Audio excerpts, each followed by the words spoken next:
साल 2013 दिल्ली का Indira Gandhi indoor stadium लगभग 14,000 लोगों से भरा हुआ था। हैरानी की बात यह थी कि ये लोग किसी बॉलीवुड स्टार या सिंगर को देखने नहीं आए थे, बल्कि मैथ्स पढ़ने आए थे। और उन्हें पढ़ाने वाले थे बायजू रविंद्रन, एक ऐसे करिश्माई टीचर जिन्होंने पढ़ाने की कला में महारत हासिल कर ली थी। आगे चलकर यही शिक्षक भारत की सबसे बड़ी एडटेक कंपनी बायजूस बनाने वाला था। लेकिन दुख की बात यह रही कि उसी कंपनी का पतन भी उन्हें अपनी आंखों से देखना पड़ा। बायजू रविंद्रन का जन्म 1980 में केरल में हुआ था। उनके माता पिता सरकारी स्कूल में शिक्षक थे। बचपन से ही उन्हें दो चीजों से बहुत लगाव था, खेल और गणित। 80 और 90 के दशक के ज्यादातर भारतीय मिडिल क्लास परिवारों की तरह उनके घर में भी सिर्फ दो करियर ऑप्शन थे, डॉक्टर या इंजीनियर। बायजू ने इंजीनियरिंग चुनी। साल 2000 में उन्होंने इंजीनियरिंग पूरी की और 2001 में एक शिपिंग कंपनी में नौकरी शुरू कर दी। कुछ साल बाद उनकी जिंदगी ने नया मोड़ लिया। उनके कुछ दोस्त IIM में एडमिशन पाने के लिए कैट एग्जाम की तैयारी कर रहे थे और उन्होंने बायजू से मदद मांगी। बायजू ने न सिर्फ अपने दोस्तों को पढ़ाया बल्कि खुद भी कैट एग्जाम दिया। 12 दोस्तों में से 4 ने कैट क्लियर कर लिया और बायजू ने खुद 100 परसेंटाइल स्कोर किया। हैरानी की बात यह थी कि उन्होंने किसी IIM में एडमिशन नहीं लिया और अपनी नौकरी जारी रखी।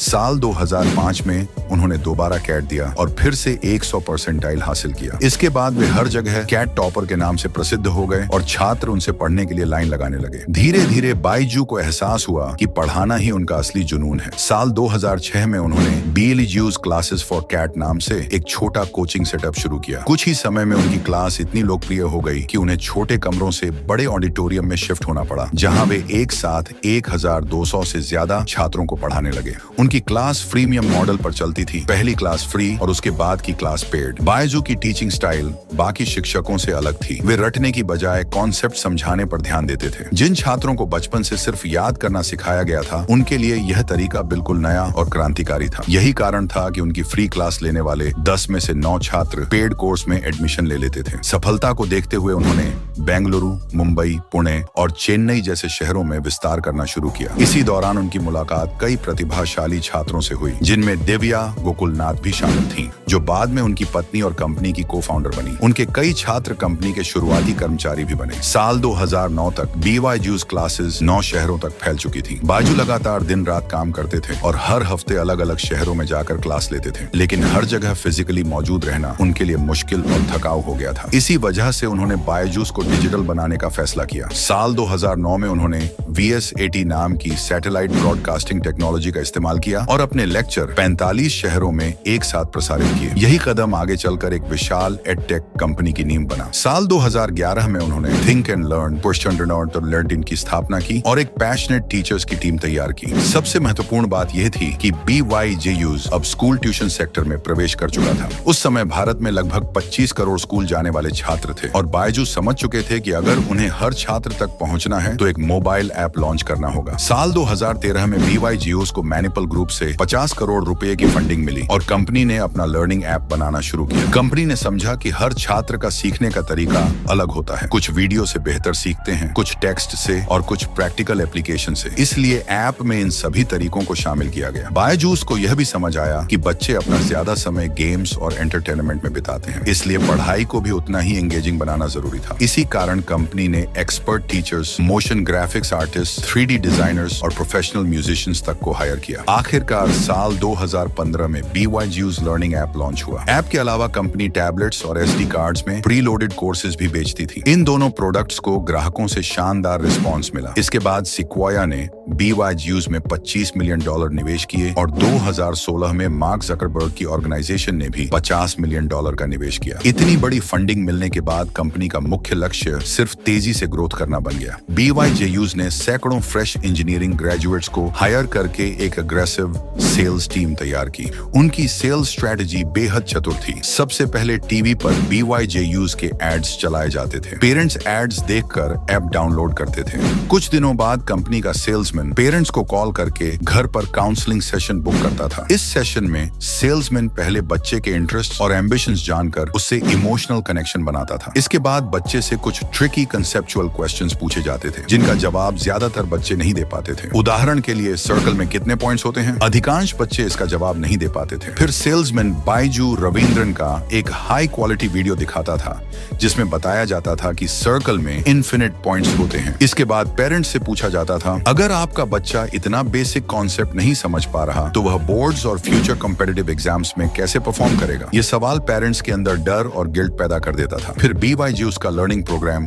उनके सामने सोल्यूशन के रूप में पेश किया जाता था। डील को और आकर्षक बनाने के लिए स्कॉलरशिप और रिफंड पॉलिसी का लालच दिया जाता था। अगर पेरेंट्स फिर भी मना करते तो सेल्समैन बच्चे को वीडियो के जरिए कंसेप्ट सिखाकर वही सवाल दोबारा पूछता। इस बार बच्चा सही जवाब दे देता। बच्चे में तुरंत इंप्रूवमेंट देखकर पेरेंट्स और बच्चा दोनों कोर्स खरीदने के लिए तैयार हो जाते थे। इसी सेल्स मॉडल के दम पर BYGU's रॉकेट की तरह बढ़ने लगा। साल 2018 में $1 बिलियन से ज्यादा वैल्यूएशन के साथ यह भारत का पहला एडटेक यूनिकॉर्न बन गया। मार्च 2020 तक कंपनी की वैल्यूएशन लगभग $8 बिलियन पहुंच गई। फिर आया कोविड-19 जिसने BYGU's की ग्रोथ को विस्फोटक रफ्तार दे दी। लॉकडाउन के दौरान स्टूडेंट्स पूरी तरह ऑनलाइन एजुकेशन पर निर्भर हो गए। इस मौके का फायदा उठाते हुए BYGU's ने कुछ समय के लिए अपनी क्लासेस फ्री कर दी। इससे ऐप यूसेज में 60% की बढ़ोतरी हुई। एडटेक सेक्टर की एक्सप्लोसिव ग्रोथ देखकर इन्वेस्टर्स के बीच फोमो पैदा हो गया। हजारों करोड़ रुपए एडटेक कंपनियों में निवेश किए जाने लगे और इसका सबसे बड़ा फायदा BYGU's को मिला। कंपनी ने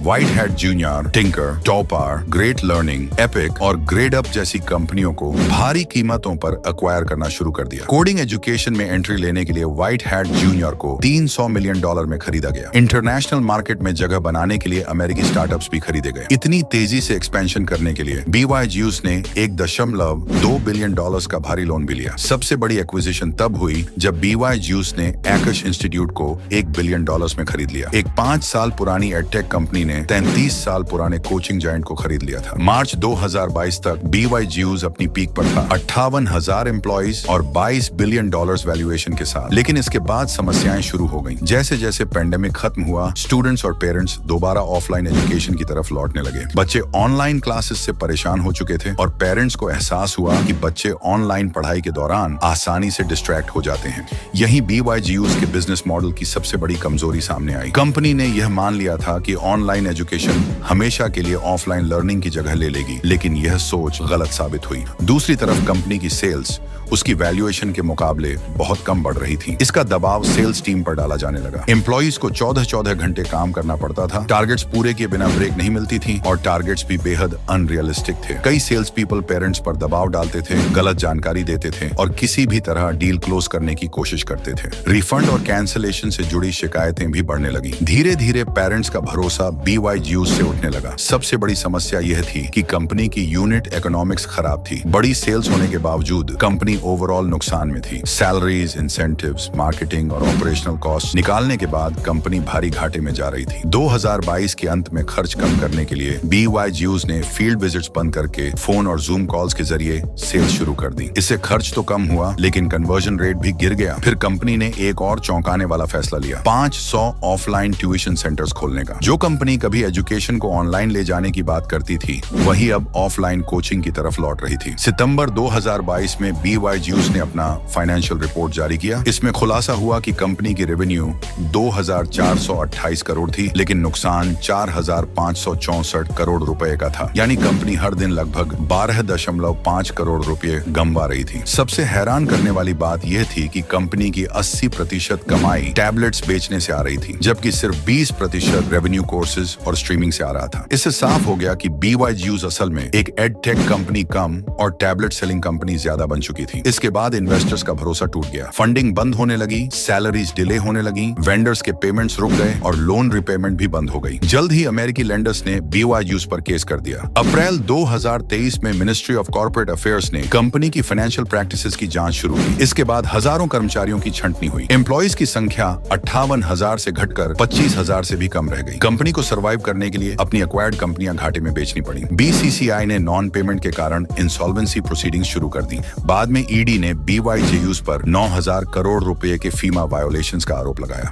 जनवरी 2024 तक BYJUs की वैल्यूएशन $22 बिलियन से गिरकर सिर्फ $225 मिलियन रह गई, यानी कंपनी की वैल्यू लगभग 99% गिर चुकी थी। आज बेंगलुरु ऑफिस को छोड़कर BYJUs के ज्यादातर ऑफिसेज खाली हो चुके हैं। एक्वायर्ड स्टार्टअप्स नुकसान में हैं, ऑफलाइन सेंटर्स सफल नहीं हो पाए और कस्टमर्स का भरोसा लगभग खत्म हो चुका है। BYJUs की कहानी हमें एक बहुत बड़ा सबक देती है। जो कंपनी भारत की एजुकेशन सिस्टम को रेवोल्यूशनाइज करने निकली थी, वह धीरे धीरे ग्रोथ, वैल्यूएशन और एग्रेसिव एक्सपेंशन की लत में फंस गई और आखिरकार यही लालच उसके पतन का सबसे बड़ा कारण बन गया।